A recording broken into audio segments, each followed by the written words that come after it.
Hello guys. Dito ako sa kusina ko guys. Lilinis ako nitong isda na pinamalingki ng asawa ko. Yung mahaba guys na isda. Balo ang tawag sa amin guys. Hindi ko alam sa Tagalog kung tawag. Ito guys. Yan.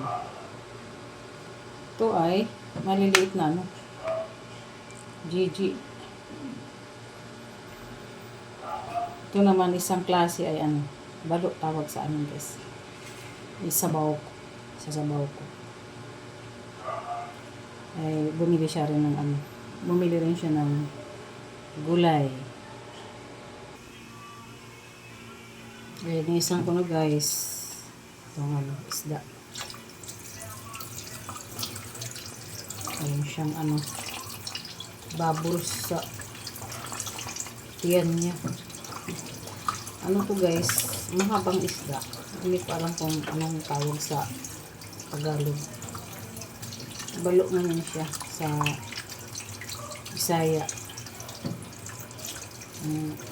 Lumilipad. Mahaba yung nguso.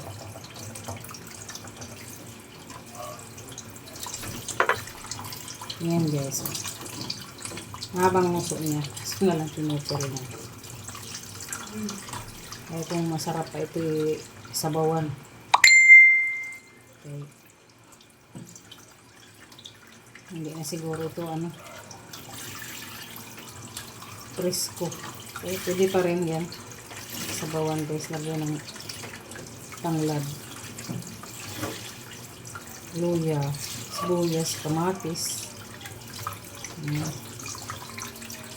Sarap ng higupin ng sabaw.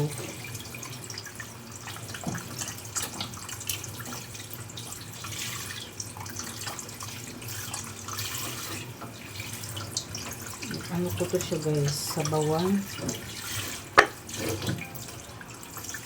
Itong maliliit ay paksiw. Okay, and favorito ng asawa ko paksiw.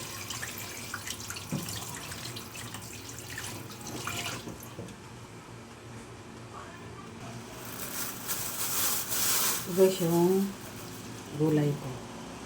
Saluyot. Sahog ko dito sa tinola. Ayan guys, malunggay. Paghaluin ko. Sarap yan sabaw guys. May ko dito. Ricado. Kamatis, sibuyas, luya.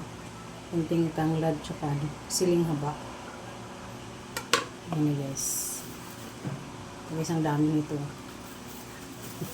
Puno ng gulay. Kumukulo na siya guys. Ilagay ko na itong mga ricado ko. Ilagyan ko na siya ng asin. Ayan. Isunod ko na itong guys, isda.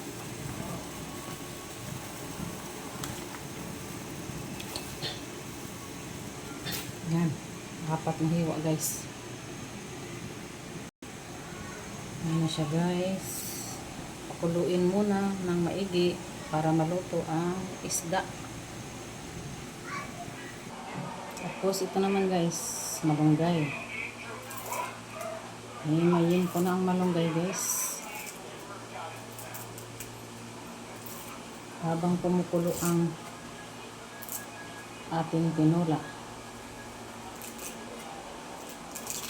Masarap tong malunggay guys. Fresh na fresh. Maraming dahon guys.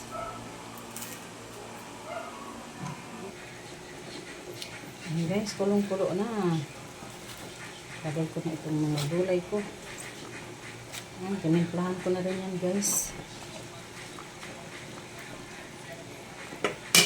At itong malunggay. Ayan. Lusog-lusog sa gulay. Guys. Maraming gulay yan guys.